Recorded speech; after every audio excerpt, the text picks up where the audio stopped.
السلام علیکم الحمد للہ والصلاة والسلام علی رسول اللہ اما بعد وقال اللہ عز وجل یا ایہا الذین آمنوا اطیعوا اللہ واطیعوا الرسول ولا تبطلوا اعمالکم۔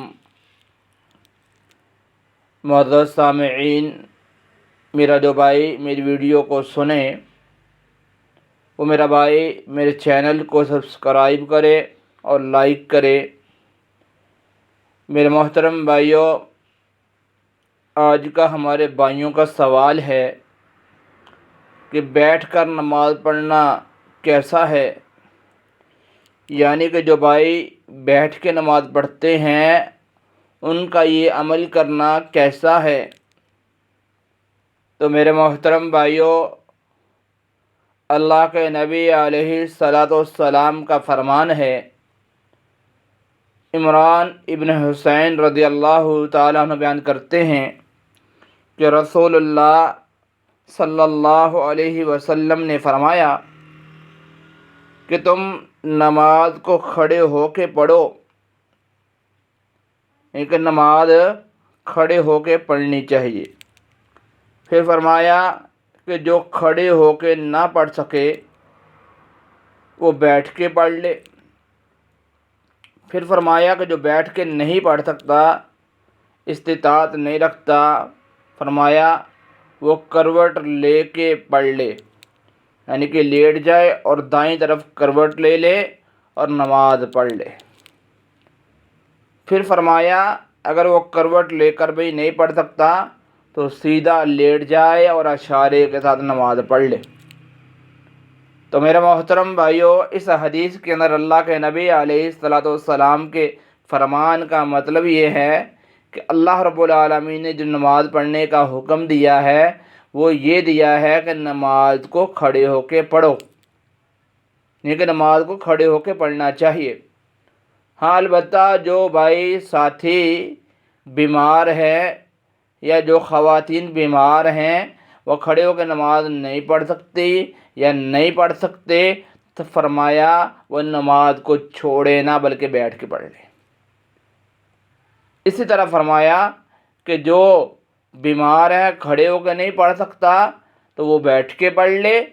پھر فرمایا اگر وہ اس سے بھی زیادہ بیمار ہے کہ اسے بیٹھ کے نہیں پڑھی جاتی تو فرمایا کہ وہ لیٹ جائے اور دائیں طرف کروٹ لے لے تو نماز پڑھ لے۔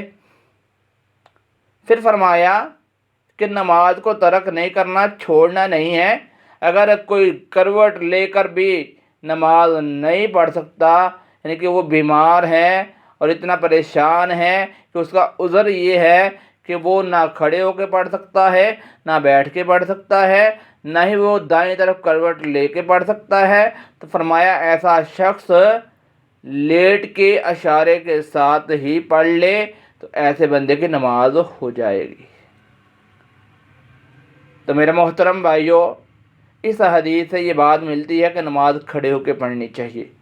ہاں، اگر کوئی بیمار ہے تو وہ بیٹھ کے بھی پڑھ سکتا ہے، وہ لیٹ کے بھی پڑھ سکتا ہے اور وہ اشارے کے ساتھ بھی پڑھ سکتا ہے۔ اگر ہم اس کے ساتھ دوسری حدیث ملا لیں، پڑھیں اللہ کے نبی علیہ السلام کے فرمان کو، تو ہمیں یہ بات ملے گی۔ اللہ کے نبی علیہ السلام فرماتے ہیں کہ ایسا شخص جو ٹھیک ٹھاک ہے، صحیح ہے، صحت مند ہے، تندرست ہے، بیمار نہیں ہے، تو فرمایا اگر وہ بیٹھ کے نماز پڑھتا ہے تو اس کو آدھی نماز کا ثواب ملتا ہے۔ یعنی کہ اگر کوئی بندہ 4 فرض پڑھتا ہے، وہ بیٹھ کے پڑھتا ہے، کھڑے ہو کے نہیں پڑھتا، تو فرمایا اس کو 2 کا اجر ملے گا، لیکن 2 کا نہیں ملے گا۔ اگر کوئی 2 سنتیں بیٹھ کے پڑھتا ہے تو اس کو 1 کا اجر ملے گا، 1 کا نہیں ملے گا۔ ہاں، اگر بیمار ہے، اس کا عذر ہے، تو پھر اگر وہ لیٹ کے بھی پڑھ لے، اشارے کے ساتھ بھی پڑھ لے تو اس کو پوری نماز کا ہی اجر ملے گا۔ لیکن ہمارے ہاں ہوتا کیا ہے کہ ہمارے بہت سارے بھائی سنتیں نوافل بیٹھ کے پڑھتے ہیں۔ تو میرے محترم بھائی، جو میرے بھائی تندرست ہیں، صحیح ہیں، صحت مند ہیں، ان کو چاہیے کہ سنتیں نوافل کھڑے ہو کے پڑھیں، بیٹھ کے نہیں پڑھیں۔ اگر کوئی بغیر عذر کے پڑھتا ہے تو نبی صلی اللہ علیہ وسلم کا فرمان یہ ہے کہ اس کو آدھی نماز کا ثواب ملتا ہے۔ تو لہٰذا آج جس بھائی نے سوال کیا ہے کہ بیٹھ کے نماز پڑھنا کیسا ہے، تو اس میرے بھائی کا جواب یہ ہے کہ نماز کھڑے ہو کے پڑھنی چاہیے۔ اگر بیمار ہو جائے تو بیٹھ کے پڑھ لے، لیٹ کے پڑھ لے، اشارے کے ساتھ پڑھ لے۔ اگر کوئی جان بوجھ کے کھڑا ہو کے نماز نہیں پڑھتا، بیٹھ کے پڑھتا ہے، تو ایسے بھائی کو نماز کا پورا اجر نہیں ملتا بلکہ آدھا اجر ملتا ہے، کیونکہ اللہ تعالیٰ بھی قرآن مجید کے اندر یہی فرماتے ہیں۔ سورۃ محمد کے اندر 26واں پارہ ہے، اس کی 32 نمبر آیت ہے، فرمایا یا ایھا الذین آمنوا، اے وہ لوگوں جو ایمان لائے ہو، اے وہ لوگوں جو نماز پڑھتے ہو، اے وہ لوگوں جو ایمان لاتے ہو، رب کو مانتے ہو، اطیعوا اللہ، اللہ کی بات کو مانتے رہو، واطیعوا الرسول، جیسے رسول اللہ صلی اللہ علیہ وسلم نے کہا ہے ویسے کرتے رہو۔ یعنی کہ نبی صلی اللہ علیہ وسلم نے کھڑے ہو کے نماز پڑھنے کا کہا ہے تو کھڑے ہو کے پڑھتے رہو۔ اگر کوئی بیمار ہے تو وہ بیٹھ کے پڑھے لیکن چھوڑے نہیں، لیکن جان بوجھ کے بیٹھ کے نماز نہیں پڑھنی۔ کیوں فرمایا وَلَا تُبْطِلُوا أَعْمَالَكُمْ، اپنے اعمال کو ضائع نہ کرو۔ یعنی کہ جو جان بوجھ کے بیٹھ کے پڑھتا ہے، 4 رکعات پڑھتا ہے، تو وہ جان بوجھ کے اپنے اجر کو ضائع کرتا ہے۔ تو لہٰذا میرے محترم بھائیوں، جو بھائی ٹھیک ٹھاک ہیں، صحیح ہیں، صحت مند ہیں، تندرست ہیں، ایسے میرے بھائیوں کو چاہیے کہ وہ کھڑے ہو کر نماز پڑھیں، نہ کہ بیٹھ کے پڑھیں۔ اللہ تعالیٰ سے دعا ہے کہ اللہ تعالیٰ حق بات کو سمجھ کر اس پر عمل کرنے کی توفیق عطا فرمائے۔ وما علینا الا البلاغ المبین، والحمد للہ رب العالمین۔